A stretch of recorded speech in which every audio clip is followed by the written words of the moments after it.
morning. Welcome to Glazing with Amaco.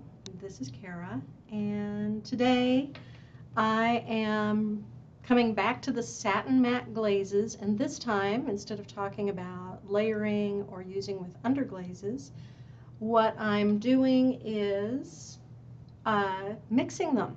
So I've talked about how the satin matte glazes are fully mixable. Sorry about that.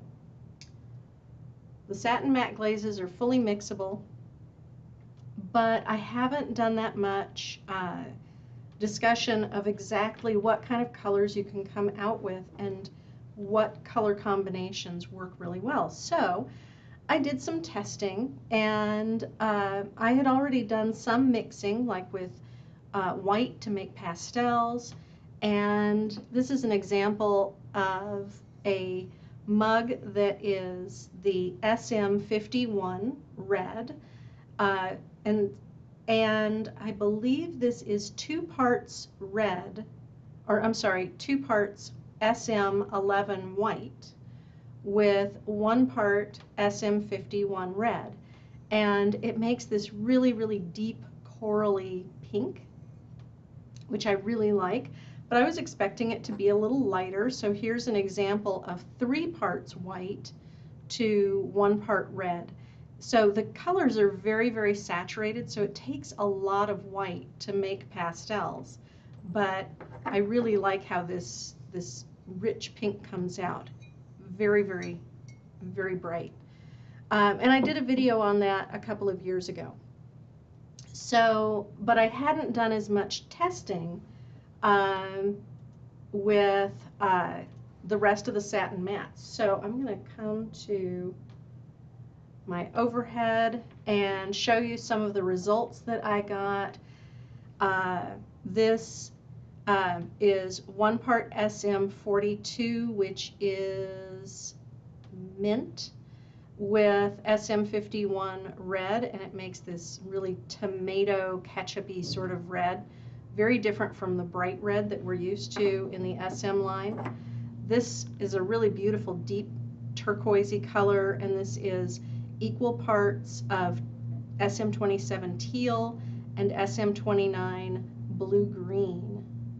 Really nice. So one of the things I really love about the satin mattes, even though they're called matte, they're really more satiny than matte. Crystal says they're absolutely gorgeous. Yeah, they really are. I love this apple green. This is SM20 light blue with SM44 chartreuse, and it makes this just really, really vibrant, like Granny Smith green. Or SM20, which is, again, the light blue, with SM63, which is yellow, and it made this really soft green. I really like that green. So these are more satiny than matte, and so we get these really buttery soft. The satin matte, some people are thinking that they're going to be more dry, but they are just like super, super silky. They're just not shiny, but really, really silky colors. And another thing is that they're all very bright colors, but it means that you can mix. Like, I got all these 3 browns just by mixing colors half and half. So this kind of light peachy brown is light blue with orange, equal parts. This one is teal and orange, equal parts. And this one is blue-green and orange, equal parts. So all 3 of these were made with orange mixing with other colors from the blue end of the spectrum. Camille says, can we watch this later? Of course you can watch this later. This one is, it may be difficult to see. It may look kind of black in the video, but it's actually a very, very, very deep, deep purple, almost like an eggplant kind of color. And it is dark blue and red, equal parts. Forrest asks, can you use them inside mugs and bowls? And do you have a list somewhere with these combos and ratios? And yes, you can use them inside mugs and bowls. I have, where did I put it? I have a mug here that I showed last time when I was talking about satin mats, and this is satin matte white on the inside of this mug, and I use this mug all the time and have for years, and it is just fine. There's a little bit of staining. I drink a lot of tea, so it's a little bit of staining, but not a significant amount, and a little bit of metal marking on the inside. So I use them on the insides of things, and I don't have any trouble. They are food safe. So that is one of the advantages, is you can mix all these and they're still just as food safe as they are by themselves. And Camille says, I just got some and used them on my mugs and they are great. I am impressed. I can't wait to go for these colors. This is that pink I was talking about. It's kind of a lighter corally pink, and it's 3 parts white to 1 part red. So the rest of these are all equal portions, but then with the white, I used 3 parts white and 1 part of each color. So this is the orange, makes this dreamsicle kind of orange color. And then this one is dark blue and white, and the dark blue kind of a indigo sort of color. Very, very nice. So I wanted to show you guys all of these mixtures, and I will show you how I made these tiles, because this is the testing that I do to make mixed colors, and then I can size it up, and I'm going to show you how I did that. So let me move these. What I'm going to demonstrate today is that turquoise color. Sorry, they're noisy. Tiles do that. So for tests, I just use a small amount of glaze. Forrest was also asking about, do we have a list somewhere with these combos and ratios? And I don't have that yet, but I will be doing that soon. Let's see. So, and Diana says, I was just searching the glaze group for more satin matte inspiration. Perfect timing. So I am so glad that this comes at the right time. And so I'm going to use the SM29. My tile is equal parts 27, which is teal, and 29, which is blue-green. Oh, before I do this, I want to shake this up. Notice when I shake my jar of glaze, I always put my finger on top of the lid. We've all done that, where we shook a jar of glaze without making sure that the lid was on tightly, and ended up with glaze all over. And we don't want to do that.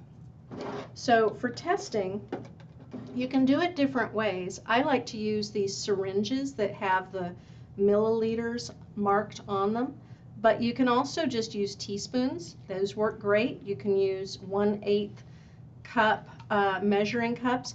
The main thing is just when you're using your proportions to make sure that you keep track of what your measuring is, and make sure that you're using the same proportions for each thing. So for example, I'm going to do my sample with milligrams, and these kind of syringes, you can get these a lot of different places, but the easiest is actually to find them at places where they have livestock supplies. So they may use them for giving medicines to animals. They do not need to have a needle on them. You'll notice this does not have a needle. It's just a liquid syringe. So I measure out 5 milliliters, and I make sure that there's no air in there. And I put it in my cup, and then I put that in my water. Let me go back to the overhead. You might be able to see that a little bit better.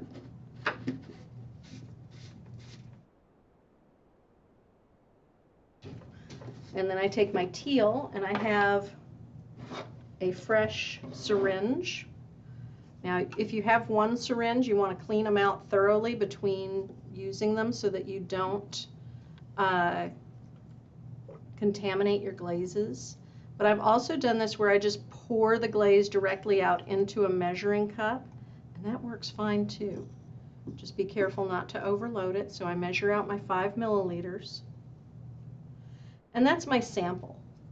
So that's not going to go very far. It's not going to glaze an entire mug, which is what I want to do today. So I can, mix that up really well and then put it on a test tile. Where's my test tile?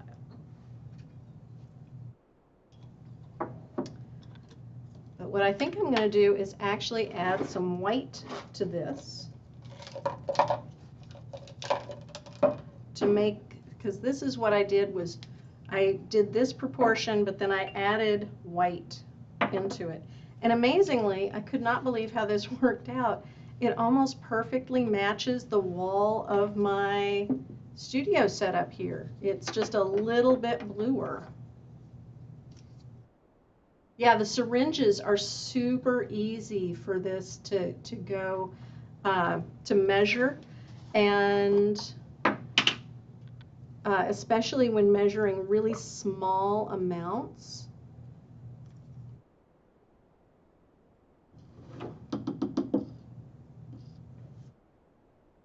It can be really hard to get it exact when you're using very, very small amounts of glaze. But you don't want to mix up huge batches, but then you can just expand this. So since I was using the same amount of each, that's 1, 1, and 1 for each of these colors, so then if I want to go up and use an entire jar, if I have brand new jars or if I have a cup measure, I can just measure 1 cup, 1 cup, 1 cup. It's very, very simple. The syringes are great for making small tests. Now, I mix my glaze up really well with my brush. And it can be difficult to get exactly the same results, so I highly recommend that you mix as much at one time as you want to use. So for example, if you're going to make a whole set of mugs with one color and you want them all to match, mix up a lot all at once. So I'm going to set that aside, let that dry, and I'm going to show you one of the other mixtures that I really, really liked how it came out. This is the SM29, that's the blue-green plus orange, makes this amazing milk chocolate brown. I mean, I'm not sure if it shows up in the video as well as it looks, but honestly it looks and feels just like a chocolate bar. It is so silky and so very, very brown. Somebody recently was sad that we do not have a brown in the Satin Matte line, and here you go. You mix equal parts of blue, green, and orange, and you get this really, really rich brown. I was thinking I would put another glaze with it, and then I thought, no, I like to show how it looks across the texture. It doesn't completely obliterate it. You can still see the texture, but it is quite soft. So I actually mixed, oh, and I did want to point out something. Do not go by what the color of the glaze is before it's fired, because since these are stains, some of them will look the way they will look once they're fired, and some of them will not. This is actually the raw glaze, and you can see, if you can see it, it's kind of a grayish, purpley sort of color, and it comes out this chocolate brown. I was a little like, really? Is that going to come out as brown as what my test tile looked like? So just remember, it is chemistry, and they don't always look the way they will look when they are fired. So I did mix up a larger batch of this teal, blue, green, and white combination so that I can replicate this mug today. So 1 part teal, 1 part blue, green, and 1 part white. So just like mixing paint colors, you can get nearly any color you can imagine. So I have my mug, and I do want to talk about applying Satin Mattes. So I apply 3 coats. Forrest, you have never seen the blue-green in Canada? SM29. The only thing I can think is that it sells out too quickly because it is a gorgeous color. By itself, it's a very, very, very dark color, mostly blue with a little green in there. Now you'll notice when I apply my Satin Matte, I'm just making smooth, even strokes, overlapping a little bit. I do try to go fairly quickly so that it stays just light blue and dark blue.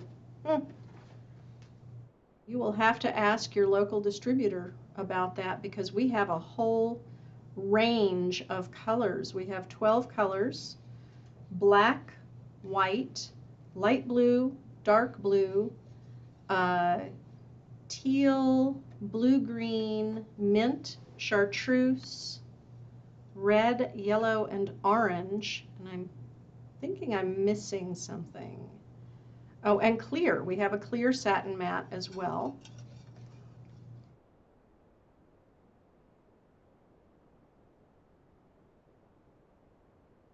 So the key with the Satin Mattes is to, first off, make sure that you're getting enough on there and applying as evenly as possible. I don't usually do different directions. I usually just go one direction, but I try to make sure that I'm getting a super even coat, and I do overlap as I apply.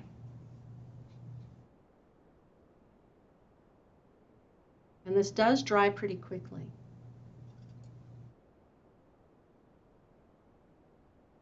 Oh, and Forrest, the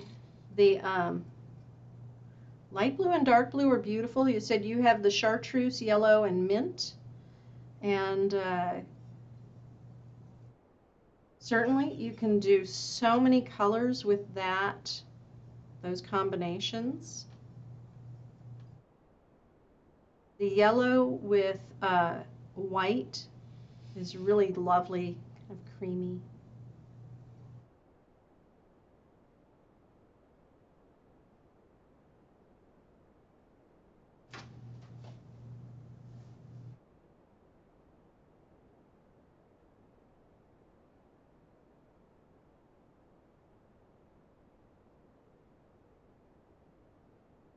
Bring this up, and then I'm going to do river birch on the inside and over the rim.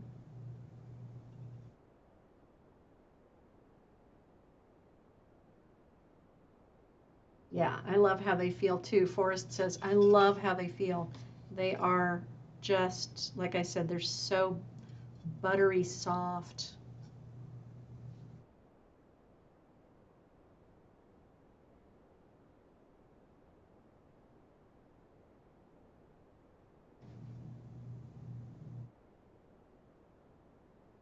Oh.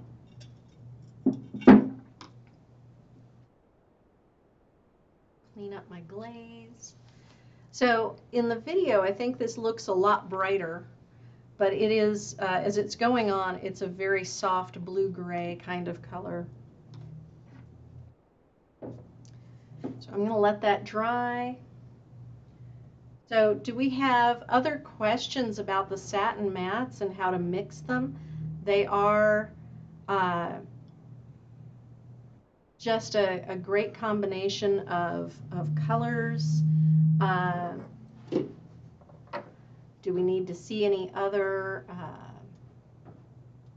samples again? So that's going to have to dry before I can put my river birch on it.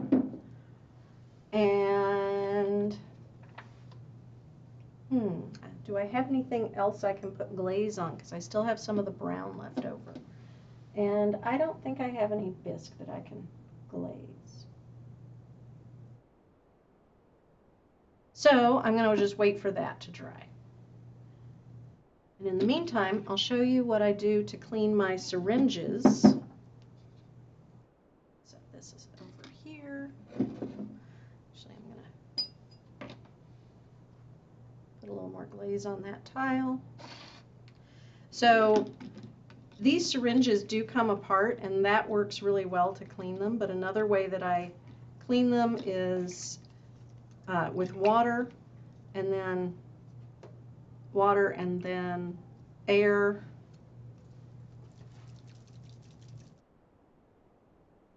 and then shake them, and that kind of loosens up the rest of the glaze that's in there, and then I can take the syringe out and clean them out more thoroughly.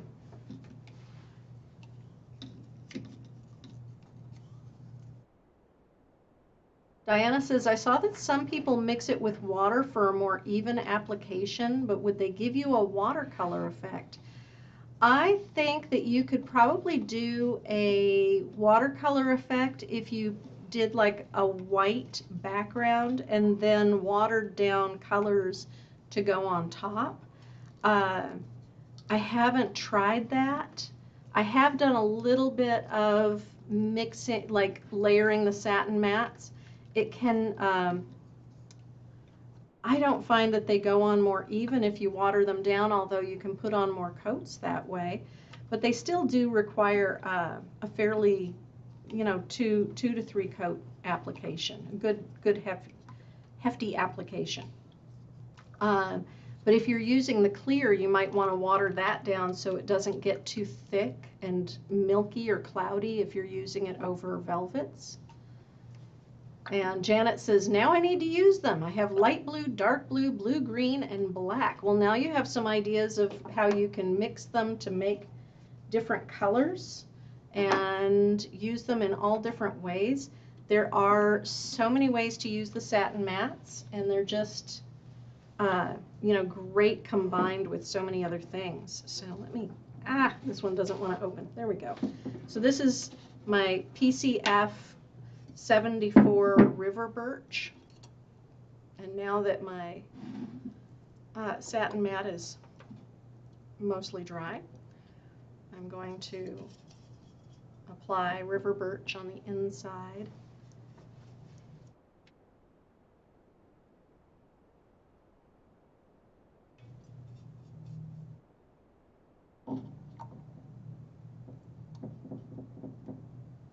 Janet says, I mix celadons all the time, so here we go.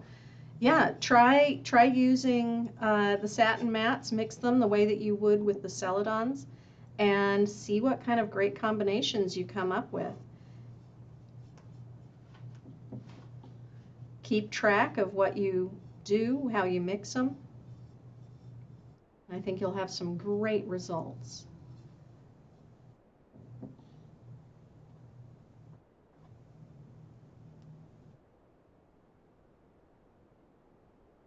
So I'm going to go ahead and fire this. Now, I do generally fire the satin mats to cone 5. They will do fine at cone 6. I just like how they are at cone 5.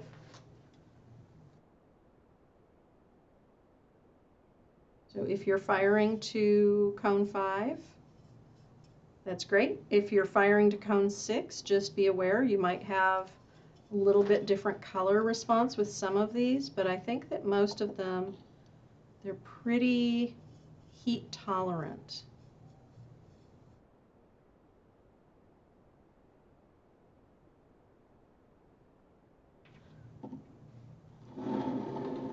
So I'm going to let that dry, get one more coat of my blue-green on here, on my little blue-green test tile. And I'm going to let you all go for today. Thank you for joining me on my glazing adventures. And you know, if you try out some satin matte mixing and find some new color combinations, just go ahead and drop us a line. You can contact me on Facebook at Amaco Brent, and you can post in the Amaco Cone 56 Facebook Glaze forum. And uh, two things to remind you of. Next week, there will not be a live stream because it is July 4th holiday here in the U.S. So I'm sorry, we will not see you next Tuesday. And the Tuesday after, we will have a guest host. So I hope you all have fun glazing, have a great holiday, and happy glazing.